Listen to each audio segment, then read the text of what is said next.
So మీరు ఏం avoid చేయాలి? చిప్స్ అవాయిడ్ చేయండి, నూడిల్స్ అవాయిడ్ చేయండి, bakery items, sugary energy bars avoid చేయండి. బికాస్ అవి చూడడానికైతే ఓకే చాలా హెల్దీగా ఉండొచ్చు అనుకుంటాం, కానీ అందులో trans fats, preservatives, hidden sugars ఉండడం వల్ల మీకు ఇన్ఫ్లమేషన్, వాపు ఎక్కువ ఉండడము, హార్మోనల్ ఇంబ్యాలెన్స్ ఎక్కువ ఉండడం అనేది జరుగుతుంది. సో లో ఫ్యాట్ ఉన్న స్నాక్స్ కూడా అవాయిడ్ చేయండి. వాటిలో షుగర్ చాలా ఎక్కువ ఉంటాయి. కొన్నిసార్లు ప్రోటీన్ బార్స్ కూడా మంచివి కాదు.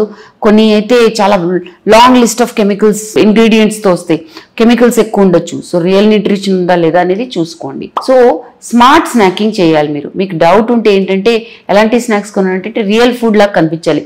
నట్స్, ఫ్రూట్స్, పెరుగు, బాయిల్డ్ ఎగ్స్ ఫుడ్ లాగా కనిపించేవి.